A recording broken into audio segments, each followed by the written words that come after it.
Hey, happy Monday, everybody.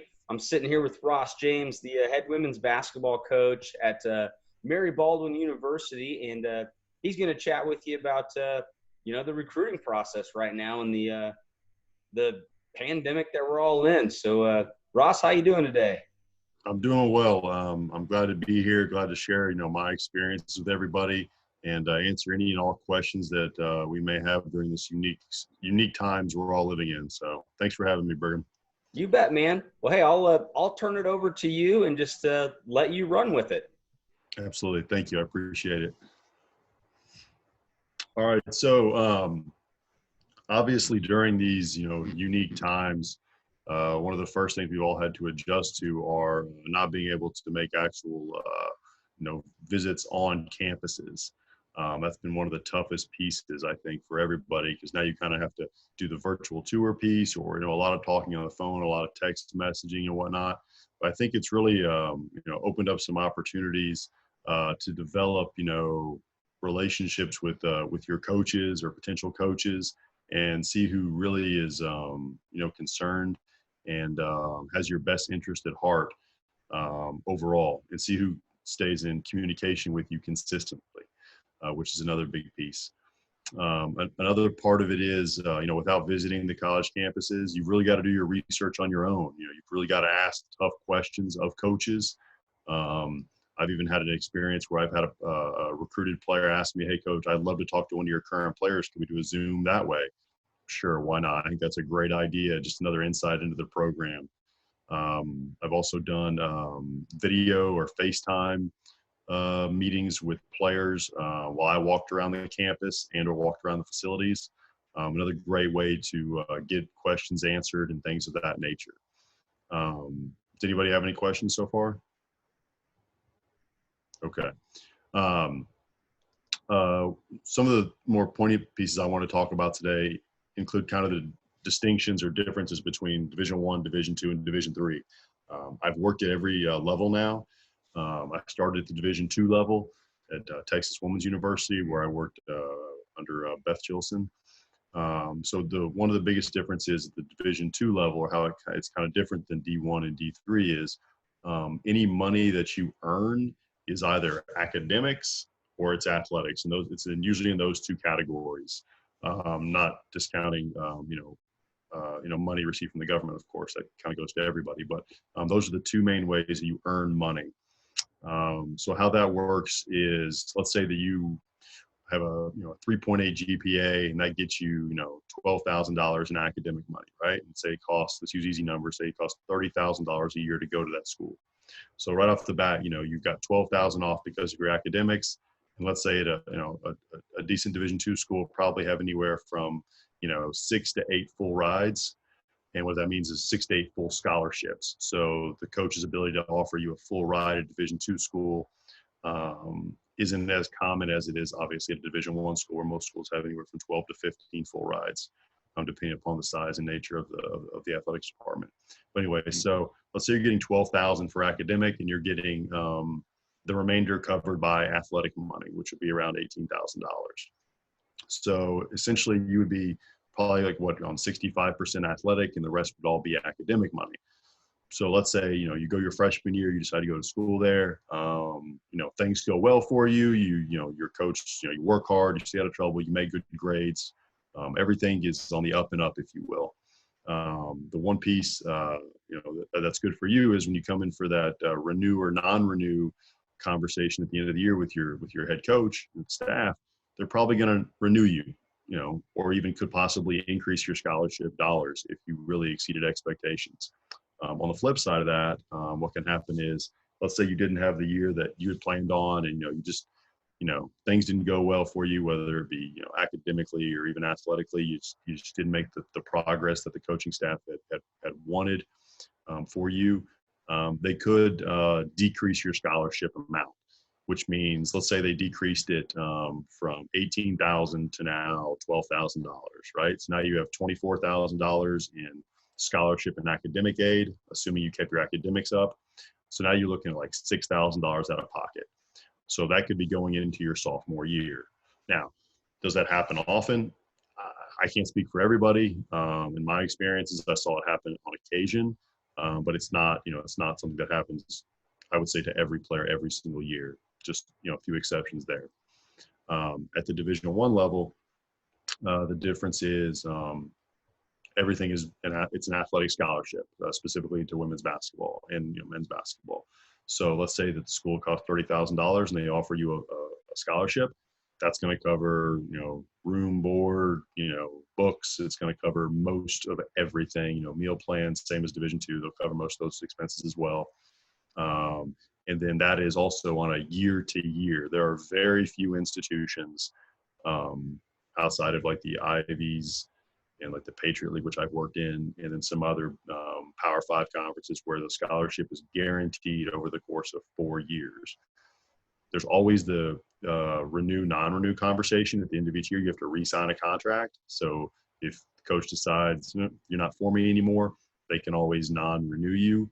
But most of the time, as long as you're a good quality student athlete and you show up on time, you do what you're supposed to do, you work hard, you maintain a good attitude, they're most likely going to renew you at the end of the day. So that's kind of the Division I and Division II kind of like overlook on that piece.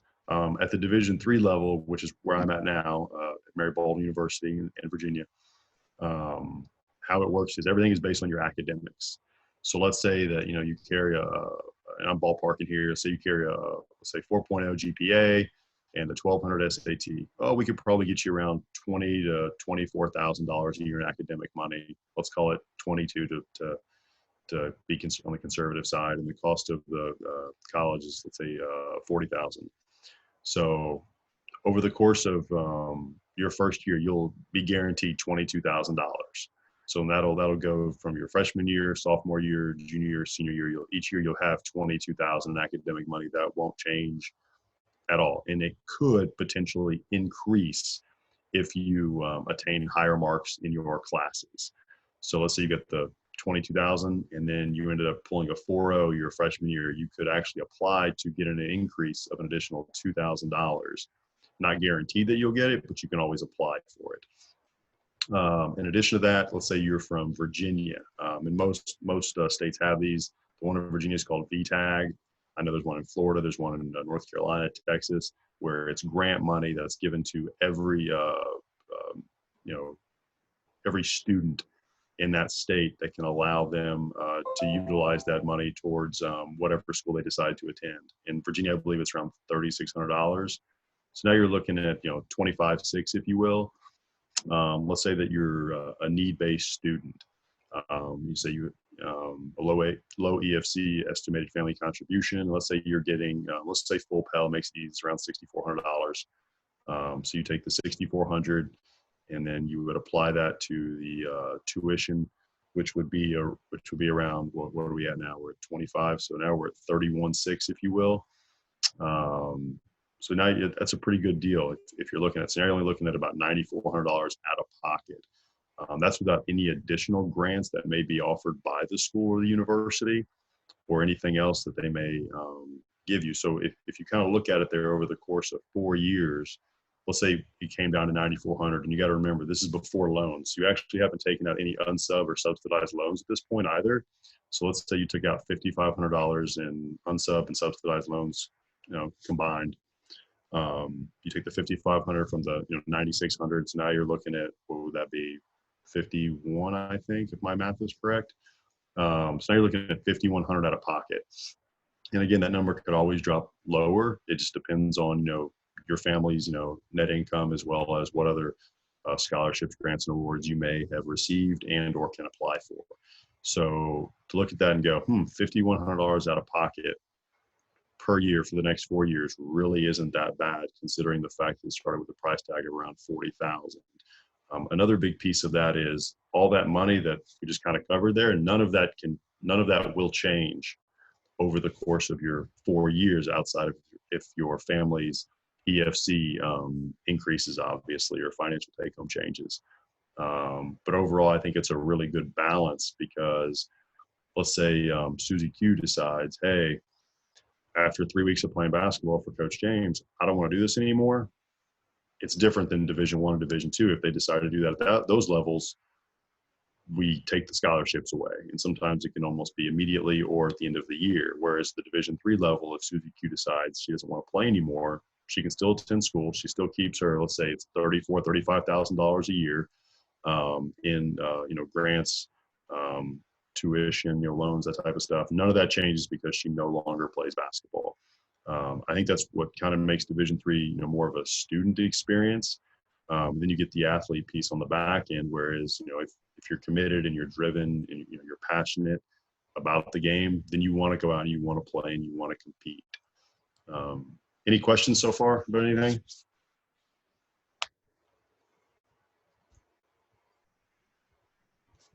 I can't hear. Oh, you're good. We don't have any kids on here live, so it's just. Oh, okay. All right. So those would be the biggest pieces, I would say, overall, between the Division I, Division II, and Division III levels. If you want that, more balanced, between the athletics and academics, that would be, those are kind of the highlights of it. Just to kind of, go back over it quickly here. The Division I life is a little different. They tend to pick your schedule. They dictate when you lift, when you eat, when your class schedule is. Most of the time you're not missing practice for class, whereas the Division III level, if you have class, you're going to class first, and then you're coming to practice later if you can make it. Same thing at the Division II level, you're going to practice because they are giving you a scholarship, so it's more implied that it's a job than anything else.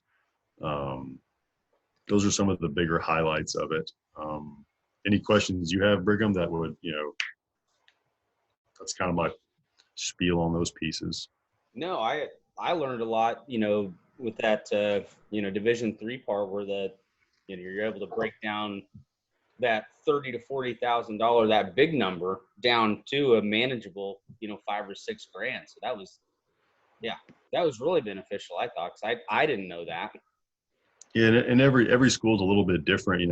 I think here at MBU, because we offer, a wide range of, not only disciplines, but, we look at more than just like GPA. We also look at, SAT or ACT, scores. We look at students' interests and what they're interested in. I know we have things called the Provost Scholarship, where if you have a certain GPA, you might be invited on campus to speak with, our provost, and that could also earn you additional dollars, if you will, to go towards your, your financial aid or your award scholarships. I think that we're really creative with how we do it here, and that allows not only, I don't want to speak specifically to student athletes, but any student that is interested in Mary Baldwin. It gives them a great opportunity to get a quality education at a very reasonable price. Yeah, well, that's awesome, man. Well, hey, thanks so much for taking the time and explaining that to our kids, because again, that's something I didn't know, so I'm sure they probably didn't know that either.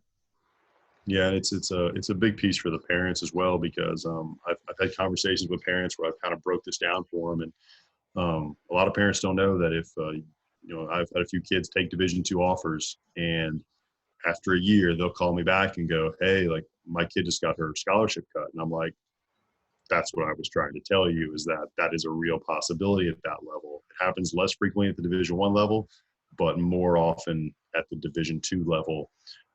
Where it's a possibility, because that coach doesn't have a full complement of scholarships ranging from 12 to 15 like the Division I level. At Division II, like I said, 5 to 8 is a really good program. If they have any more than that, then they're killing it as far as Division II standards are concerned. But it's definitely something to consider, because I've had parents come back and say, "Man, y'all are actually more affordable than the Division II school, even after the scholarship and after the academic money."